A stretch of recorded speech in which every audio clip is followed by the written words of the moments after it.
Do you know what the worst part of being the only survivor is?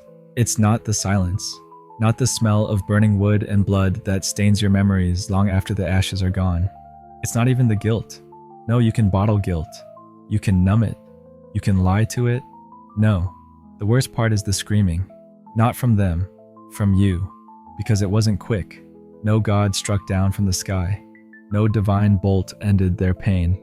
They were torn apart, one by one, and you heard every second of it, and you did nothing. You've spent 5 years in that cabin, atop the blackened hill.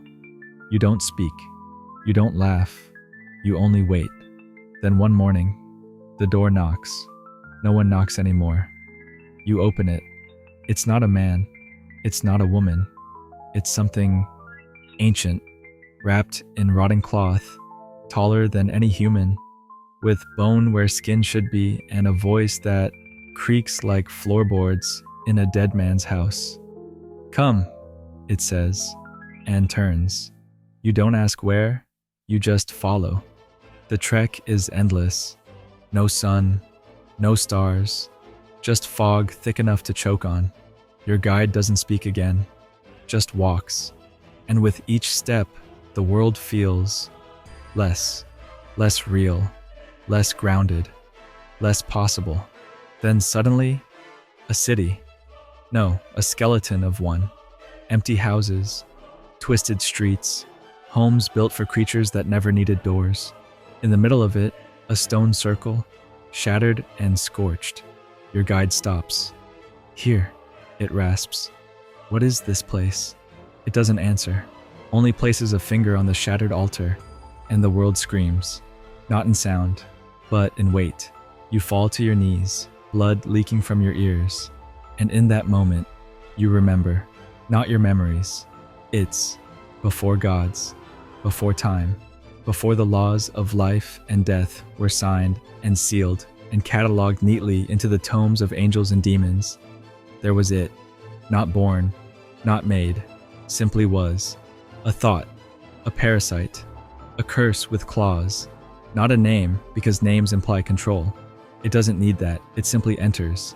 Into your home, into your mind, into your lineage, into your dreams, into your soul. It is called Corythan by the mad, by those who saw it, by those who couldn't kill it and couldn't forget it. Corythan doesn't kill, it replaces. Your son cries at night. You run to his room. He's fine. But the next morning, he doesn't remember you. Your wife laughs with you, drinks with you, sleeps beside you.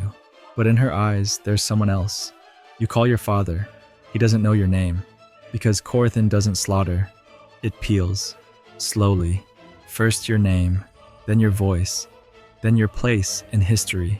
You cease to exist. And no one mourns you, because no one knows you were ever real. You try to speak, but your voice is gone. You clutch your throat. Your guide looks at you and nods. It has started, it whispers. What has? It tilts its rotting head. The hunt. You fall back. I never asked for this. You did, it says. When you lived. So now you run. You return to your home. You tear open every photo album, every love letter, every birth certificate. They're blank. No ink, no image. The world is forgetting you. You rush to the village, but it's gone. Just trees, no roads, no buildings, no people. Even the earth forgot they lived. You scream into the heavens, but the sky doesn't care. You find her again, eventually. Your daughter, the only thing that mattered. She's older, grown. You call her name. Your name for her. She turns. Her face is not hers, and yet she knows you. Corythan, she says. You stagger back. No, you're wrong. But she's not, because she is you, and you were never real. You only ever were a shadow in its mind. This is the true curse. It isn't death. It's being unwritten by the thing beneath the world, by the story that was never supposed to be told. By Corythan, the first lie, the final truth. And you want to fight, you want to scream, but your hands are fading, your skin goes translucent, Your thoughts stutter. You forget your name. You forget why you cared. And just before the darkness takes you, you smile. Because something resists. A thought. A spark. Buried deep. Deeper than it can reach. And that spark? It's your hate. You awaken on a floor of bone. Across from you is the true form. It defies logic. A fractal in motion. An infinity in collapse. A face that is every face you ever loved screaming in unison. And it speaks. You are nothing. And you stand. And you reply. Nothing remembers. The battle is not with weapons. Not with fire or blade. It is memory. It is identity. Every time you strike it, you scream a name it tried to erase. Your mother. Your daughter. Your friend. Yourself. And it screams in return. Not from pain, but from fear. Because it realizes something. You're not alone. Every shadow it consumed left an echo. And all echoes now scream together. You become a beacon. A rupture. A glitch in its design. And with your final breath, you do what no one else ever could. You make it real. Because now someone knows. Now someone remembers. You. The last soul it could not devour. The one name it failed to forget. They say when the wind howls, it carries whispers. Not of heroes, not of kings, but of one soul, one scream, one truth. I was here, and somewhere, deep beneath the world, a beast shivers, because for the first time since the first dawn, it is afraid. You came here for peace. That's the story, right? And find something. Yourself, maybe. You told friends it was about healing. Told your coworkers it was a long overdue sabbatical. Told yourself it was about silence, stillness, clarity. But that wasn't the truth. You didn't come here for peace. You came here because of what you saw, because it won't let you forget. You tried to explain. You told them about the ship, the storm, the unnatural winds and the lightning that split the sky in silence. You told them about the shape in the water, the way it moved, the size, the eyes. You told them everything. They patted your back. They smiled with concern. They asked if you were seeing anyone, professionally. Some of them recommended yoga retreats, wellness resorts, therapy apps. Others just stopped replying. And deep down, you knew they were all waiting for you to move on, to forget. But you remember, so you came here, to this place with no name on most maps. Locals call it the last reach, a final outcropping of cliffs that lurch into a sea that's more myth than water, a jagged, broken edge of the world where the waves crash sideways and time feels thinner. The only road in is gravel. The only path out is memory. The sea here is not blue. It is a slick, glistening shade of black that sometimes shimmers with green or purple when the sky is right, the kind of color that reminds you of oil, of ink, of blood, when it's been diluted by too much water. Your cabin perches on the cliff like a secret, alone, purposefully isolated. You paid a premium for that, for the silence, for the emptiness, for the guarantee that no one would check in on you, ever. At night, you don't light candles. You don't read. You don't write. You sit at the window with a blanket draped over your shoulders, staring out into the vast nothingness, eyes fixed on the jagged horizon. You wait. You don't know what you're waiting for, but you know it's there, and you know it remembers you. 22 days pass before anything changes. It starts with a smell, not just salt, but something heavier, more rotted, a coppery tang that sticks to the inside of your nostrils. It seeps through the floorboards, through the walls. You clean everything, fridge, pipes, pantry. You scrub until your knuckles bleed, but the smell only gets worse. Then comes the sound, or rather, the pressure, a hum so low it vibrates your bones, your thoughts, your sense of direction. It doesn't come from the sea or the sky or the earth. It comes from below, from beneath. You grab your flashlight and step outside. The night is still, unnaturally still. No wind, no insects, no rustling trees. The only thing that moves is the water. and the water is moving wrong, not flowing, not crashing, not rolling, shifting, as if something massive beneath it is rolling over in its sleep, as if the sea is just a blanket for something far older, far worse. And then it breaks the surface. You barely see it, just a flash, a shimmer, a mass, white, huge, glinting. You think you see eyes, too many to count, glowing like wet glass. You drop the flashlight, and you run. You slam the door behind you and fall to the floor, shaking. But the vibration doesn't stop. It's not in the sea anymore. It's under you. The hum grows. The walls tremble. Your fillings ache. Your vision flickers like a dying light bulb. You press your hands over your ears, but you still hear it. No, you still feel it, because it's not a sound. It's a memory, a promise, a hunger. You survive the night, barely. In the morning, you stumble into the village. The road is longer than you remember. The town smaller, more desolate. 3 houses, 1 store, 1 bar. No name on the door. No signs of life until you step inside. The bartender looks up. He doesn't smile, doesn't speak. You ask if anyone's heard it. The humming, the smell. He says, after a pause, "You're not the first." You feel your mouth go dry. What happened to them? He doesn't answer, just slides a cup across the bar. The liquid inside is darker than oil, smells like burnt iron. You don't drink it. You ask for records, journals, anything. He chuckles, but he goes into the back, and he returns with a box. It's filled with papers, faded, cracked, fragile, logs, diaries, shipping manifests, fishermen's notes, the kind of documents people don't write unless they know something is terribly wrong.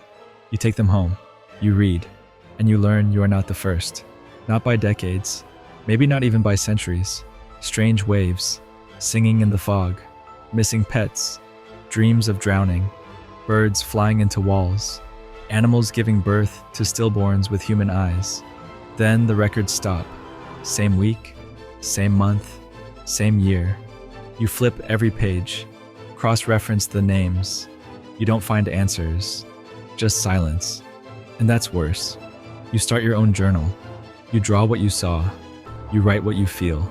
You document every strange tide, every sleepless night, every flicker of light on the waves. You are not trying to stay sane. You are trying to be remembered.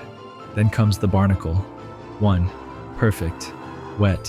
White. Left on your doorstep like an offering. Or a threat.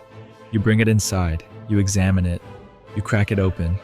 Inside is an eye. Human. Brown. Bloodshot. A cataract blooming over the iris. It blinks. You throw it across the room. It doesn't blink again. You spend that night pacing. The hum now comes in waves. You can't tell if it's in your head, or in the walls, or in your soul. The sea calls. No, it demands. You walk barefoot to the cliff. The soil is wet, too wet. Your footprints fill with water as you make them. Something has risen. You reach the edge, and the sea splits, like curtains. And what rises is not alive, not in the way we understand. It is a structure of bone and thought, of tendons and memory, of rot and reverence. Its body stretches past the sky. Its skin is made of faces. Its arms are wings. Its wings are jaws. Its mouth is a choir, and it knows you. It doesn't speak. It doesn't need to. Its presence breaks the world. The stars flicker and go out one by one. The moon shrinks. The tide inverts. You fall to your knees. Not in worship, in recognition. You remember. You remember being here before. Not in this life, not in this body, but in this moment. The sea has no time. The sea has no mercy. The sea has no memory because it doesn't need one. It has you. And now, it is opening. Not for you, but because of you. It didn't start with thunder. It started with laughter. Not the kind that comes from joy. No, this one clawed. It tore its way from your belly like a parasite, and when it escaped your throat, it sounded alien even to you. It echoed through the mountain pass, bounced from peak to peak, and shattered the silence like a blade breaking bone. You don't remember why you laughed. That's the worst part. Your mind feels scratched. Not like a clean break. No, like something scraped your memory with claws too ancient to name, leaving deep marks but never lifting the flesh. The scars remain, but the story is gone. You press your palm to the cold rock. The wind howls around you. It doesn't feel like a wind from the earth, but from something deeper, something old. And below, the expedition started with 20 of you. Scholars, explorers, believers. You'd all read the same line in the same forbidden tome, buried deep in the catacombs beneath Seraphim Monastery. He who sleeps beneath the third silence shall never awaken, unless called by a tongue no longer spoken. It was nonsense, or it should have been, but the maps matched. The records, scattered and half-burned, pointed to a place untouched by even the boldest cartographers, a dead spot in the world where compasses spun, and even the birds dared not fly. That's where the third silence was said to dwell. And you were stupid enough to chase it. By the third week, half the team had gone back. By the fourth, the snow stopped falling. It didn't melt. It just stopped. Hung frozen in midair, flakes suspended like shards of glass caught in some unseen web. Still, you pressed forward. Why? You can't remember. All you remember now is the laughter. Your laughter. Echoing, echoing, echoing, as if trying to reach someone far beneath. And now there is only you. You try to recall the names of your companions. Elira, the archivist from the southern libraries. She had eyes like winter mornings and a laugh that warmed you when the sun didn't rise. Gone. Thorn, not a scholar like the rest, but a mercenary with a cracked sword and a soft spot for poetry. You once caught him weeping while reciting a line from The Hollow Kings. He claimed it was the wind. Gone.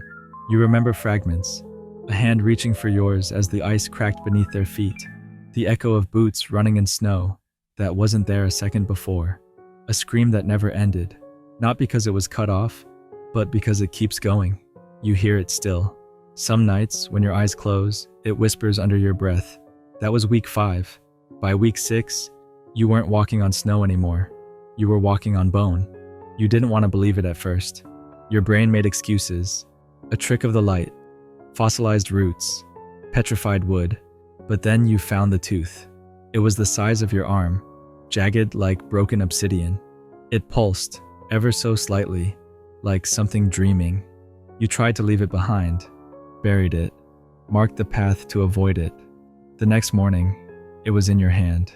Week 7, you found the door. You call it a door because there's no other word, but that word does it no justice. It wasn't made of wood or stone, or even the flesh-bone alloy the old tribe spoke of. It was made of absence, a hole that sucked in light but cast no shadow. It didn't open. It let you in. You stepped through, and the mountain closed behind you. That was the last sunrise you ever saw. Down here, the rules are different. There is no light, and yet you can see. Not with your eyes, but with something deeper. You don't breathe, but you're not suffocating. Your thoughts drift, but you're not forgetting. Not exactly. The door didn't lead into a chamber. It led into a mind, a vast, sleeping consciousness, curled around the hollow of the world like a serpent in a dream. You feel it even now, even as your fingers tremble against your journal. You scrawl these words not with ink, but with blood, because it's the only thing that stays. Everything else fades. Ink fades. Stone erodes. Even memory dissolves. But blood remembers. You don't know why you're writing. Maybe someone will find it. Maybe you'll find it. Tomorrow, a year from now, 100 years after you've become part of the sleeping thing. But you have to try. You must. Because it speaks now. Not in words. Not yet. But in hunger. You feel it every time your stomach growls. Every time your heart beats out of sync. It wants something. Not food. Not warmth. It wants recognition, worship, awe. It's a god. Or it was. Before it was forgotten. They call it Arthal. You don't know how you know that name. It came to you in a dream. No, not a dream. A memory that isn't yours. A city of black pyramids beneath a bleeding moon. A priest with 1,000 tongues and no mouth. A sacrifice, not of blood, but of existence. Arthal was once worshipped by the first ones, the true ones, the beings who came before the idea of man, before death, before story. Their god is not dead. It is not alive. It is waiting. You write faster now. Your hands shake. The cave around you begins to pulse, and not with heat or movement, but emotion. It feels your writing. It knows you're remembering, and it is grateful. You should stop, but you can't, because now it's telling its story. There was once no world, only song, not the music of mortals, no flutes or drums or mournful lyres, but the pure harmonics of creation, vibrating through the void like the heartbeat of a sleeping beast. And from that song came three: the architect, who built the bones of the universe, the weaver, who spun the threads of time and death, and the witness, who watched and remembered and judged. But there was a fourth, a mistake, a dissonant note, a Arthal. It was not made. It was born from the flaw in the song, the whisper of entropy in the womb of eternity. The others tried to destroy it, but you cannot unsing what has already echoed. So they locked it away. They built a world around it, layered it in myths and seasons and flesh and mountains, covered its name in stories, buried its face in legends, and gave it no worship, no shrine, no prayer. They made it forgotten, because they knew the only thing that can kill a god is silence. You finish the journal entry. Your fingers are raw. You can feel your breath again, ragged, cold. You shiver, and then you hear it. Not a word, not a whisper, a name, your name, spoken from the stone itself. And you understand now, the memory gaps, the laughter, the missing pieces. You are the final sacrifice, but not in the way you thought. Not to feed it, to remember it, to carry its name back into the world. You stumble forward, through the archway carved from the ribs of beasts never known by time, past murals that shimmer with scenes from your own life, and lives you have not lived yet. And there, in the heart of the mountain, it waits, the god, Arthal. It has no form. Its body is made of moments, faces you loved and forgot, lies you told and believed. It is a wound in the shape of godhood, and it is smiling, and it is